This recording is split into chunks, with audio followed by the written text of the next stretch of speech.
Okay, so I'm going to teach you about transcription, which remember the word transcribe is to copy. So what we're going to do is to copy the information from the DNA and create a matching RNA copy of it. So this is the enzyme for transcription, RNA polymerase. And you can see it has a little active site, pulls apart the DNA right here.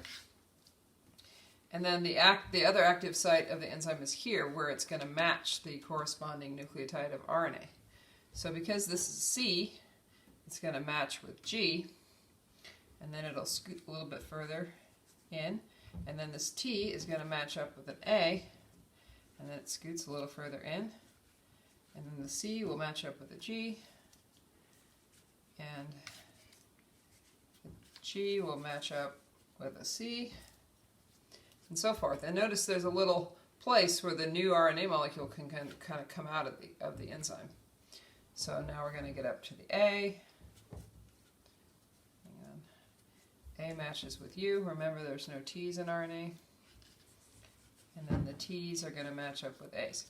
So instead of showing this painstakingly frustrating process all the way through the whole strand of DNA, I'm just going to do it like in a cooking show, and I'm going to show one of these already produced. So, are you ready?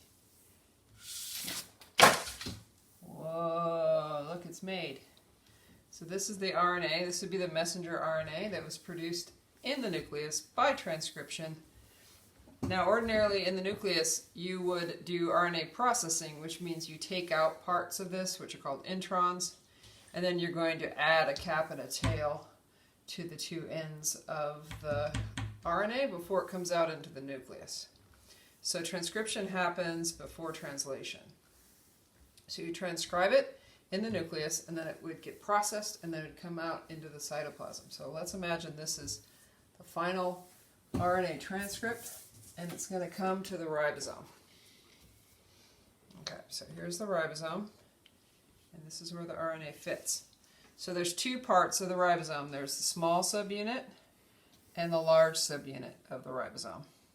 So the first thing that happens is a small subunit binds to the RNA, and you're going to always start at AUG. And that's going to be in this central spot in the ribosome. So there's three spots on the ribosome, the E, the P, and the A, just like East Palo Alto. So you start with AUG. Remember, school starts in August. That's where you start to AUG, you start in August. So what's going to happen now is the tRNAs are going to come in. So the tRNA that matches with AUG has an anticodon GUA. No, sorry. It's the wrong tRNA. Sorry. The tRNA that matches to AUG will have UAC. And so it will match up like that. And AUG codes for methionine. So methionine is always the first amino acid. So remember, the tRNA is made out of RNA, and it's going to have an anticodon that's going to match to these three, which will be the codon. Next, the tRNA that matches UGU is going to go here. So I want you to think about what would match UGU. So U is instead of T, right? So it would be ACA. So I'm going to find ACA. That's ACA. That matches to UGU. And this tRNA brings cysteine amino acid. So now here's where the magic happens. The ribosome has an enzyme here called peptidyltransferase that removes whatever amino acid is on the tRNA and the P site and creates a peptide bond with the amino acid that's on the A site. And then this whole thing is going to shift down one. And now the A site is open. The tRNA that's already delivered its amino acid is done. So it's going to leave. And the E site, you can think exit. So now the A site is open. You're looking at the codon GAG. So what matches that would be CUC. So I look for CUC.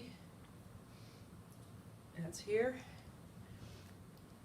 And this tRNA brings the amino acid glutamic acid. Now remember here, you remove whatever's on this tRNA and you make a peptide bond here. You slide over.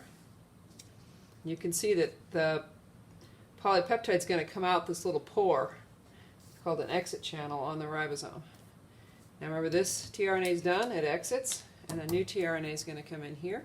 We're going to match with AUA, so that would be UAU. UAU is here, and that brings the amino acid isoleucine. You take whatever's on here, you transfer it, peptidyltransferase. You transfer here, you scoot down, this tRNA leaves. You have the next one, it's going to match with CAU, that's going to be GUA. GUA is here, that brings histidine. You move whatever's on here onto here, you scoot down, this guy leaves, next one comes in, that's going to match to UGG, that's going to be ACC. There we go. Move everything that's on here over, scoot.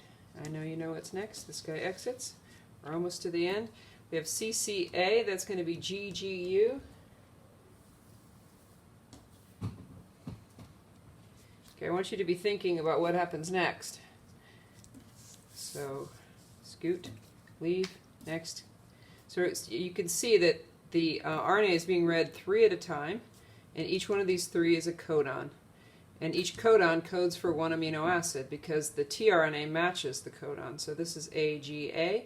That's going to be UCU. This moves over. This exits. Remember, you always have the one with the long polypeptide in the P site. That's why it's called P, because it's going to have the polypeptide chain on it. The A site is always the one that it comes into. So CAC is going to match to GUG. And then we scoot. Peptidyltransferase transfers. We scoot. This goes away. We have 2 more codons. This one is UGU, so that's going to be ACA. Oops, that sticker fell off. That's cysteine. And as the protein is coming out of the ribosome, it's going to actually start to fold in its tertiary structure, secondary and tertiary structure. Okay, and then this is our last one. Why does this not fit? I don't know. Oh, that's because this is the stop codon. So the stop codon is going to match here. So you have this thing called a release factor. So it doesn't carry an amino acid. So it's going to stop this whole process when the stop codon is reached, which is UAG. There's a whole bunch of different stop codons that you'll see on that when you look at the universal code. But when you see the stop codon, the release factor binds, and that's going to cause everything to come apart. This RNA will get broken down by RNase and back into nucleotides, and we'll have our protein that has the amino acid sequence determined by this RNA sequence. And of course, the RNA sequence was determined by the DNA sequence. So if you have a change in the DNA, you'll have a change in the RNA, and then you'll probably have a change in the amino acids.